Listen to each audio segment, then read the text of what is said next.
ત્યાં તો આવી ગયું ખાટી આંબલીનું ઝાડ.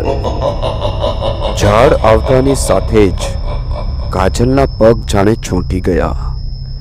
આગળ ચાલવાનું છોડો, એ ત્યાંથી હલી પણ ના શકી. ત્યાં તો અચાનક એના શરીરમાં જાણે કોઈ પ્રવેશી ગયું. આસમાન ફાટ્યું હોય.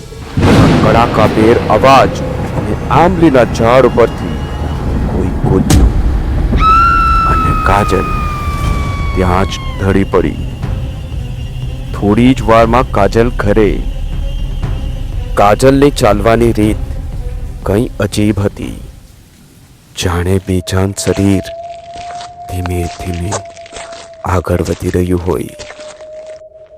એના પગ જમીન પર ઘસડાઈ રહ્યા હતા. એના દરેક પગલા સાથે અદ્રશ્ય ભય પ્રસરી રહ્યો હતો. કાજલની માં દોડીને એની પાસે ગઈ. કાજલ બેટા, શું થયું બેટા? આટલું બધું લોહી, શું થયું બેટા? કાજલે એક ધક્કામાં એમને દૂર ખસેડી નાખ્યા અને કાજલ બાથરૂમમાં ઘૂસી ગઈ. કાજલ અજીબો ગરીબ અવાજ કાઢી રહી હતી. બધાએ ધક્કો મારી દરવાજો ખોલ્યો. અંદરનું દ્રશ્ય જોઈને બધાની આંખો ફાટી ગઈ. કાજલ જમીન પર બેઠી હતી. ભયાનક લાલચૂડ આંખો, ભયંકર રીતે બહાર નીકળેલી જીભ પોતાના પગમાંથી નીકળતા લોહીને ચાટી રહી હતી. કાજલના પપ્પાએ હિંમત કરી. કાજલ બેટા, કાજલ, ચાલો બહાર આવો બેટા, ચાલો. એમ કરી હાથ પકડ્યો. ત્યાં તો જોરદાર લાત મારી કાજલે અને મહેશભાઈ દૂર જઈને પડ્યા. દરેકના શ્વાસ થંભી ગયા અને બધા સમજી ગયા કે હવે ઘરમાં ભયાનક અજાણી શક્તિનો રાજ છે. દાદીએ ધીમા અવાજે બોલવાની હિંમત કરી. બેટા, ભૂખ લાગી હશે, ચાલો ખાઈ લો તમે. આજે તો માંસ બનાવ્યું છે. માંસ? આ શબ્દ સાંભળીને કાજલના શરીરે જાણે ઝટકો આવ્યો હોય. વિકૃત ચીજ સાથે દોડી ગઈ. વર્ષોથી ભૂખી હોય એમ જાનવરની જેમ તૂટી પડી ખાવાના ઉપર. મિનિટોમાં બધું સાફ. ઘરના દરેકે દરેક લોકો આ જોઈને કાપી રહ્યા હતા. આખું ઘર ભયાનક શાંતિમાં ગરકાવ થઈ ગયું હતું. દાદીએ શાંત અવાજમાં કહ્યું, ચાલો બેટા, હવે ઊંઘી જઈએ. કદાચ કાજલ પણ શાંત થઈ જશે. અને એવું જ થયું. કાજલ તરત ઊંઘી ગઈ. પણ ઘરમાં બધાને ડર લાગી રહ્યો હતો. કોઈને ઊંઘ ન હતી આવતી. રાત્રે 2-3 વાગે થોડી આંખ બંધ થઈ હશે. ત્યાં તો બહાર કૂતરા, બિલાડા અને પક્ષીઓનો જાણે રડવાનો અવાજ હોય એવો કોલાહલ થવા લાગ્યો. બાજુમાં જોયું તો કાજલ ગાયબ. બધા દોડી ગયા બહાર.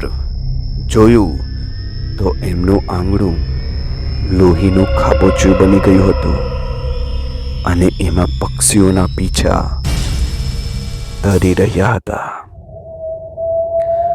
આ જોઈને તેઓ ખૂબ ડરી ગયા. કોઈ કંઈ સમજે પહેલા તો ભયાનક હસવાનો અવાજ.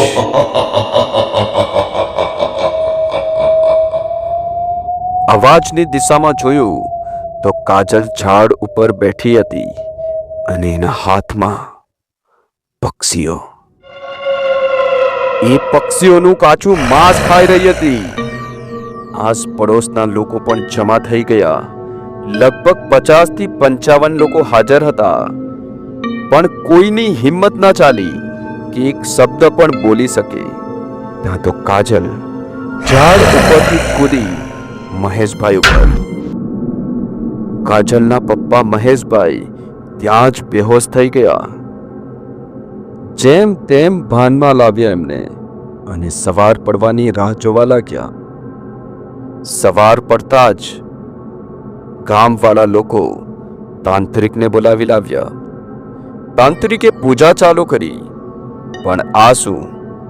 એ પોતાના મંત્રો ભૂલવા લાગ્યો. એમણે પ્રયત્ન ચાલુ રાખ્યો, ત્યાં તો એમના નાકમાંથી લોહીની ધાર વહેવા લાગી. આંખોની સામે અંધારું છવાઈ ગયું.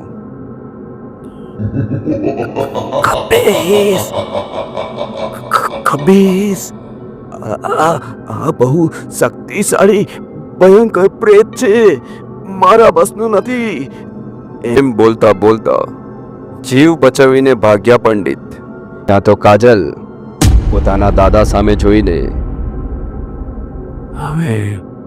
હવે હું બદલો લઈશ, મને આપેલી દરેક યાતનાઓનો. ત્યાં તો ગામવાળાઓ અંદર વાતો કરવા લાગ્યા કે આ હજારો વર્ષ જૂનો ખવ્વીસ, એને કોઈ કઈ રીતે જુલમ કરી શકે?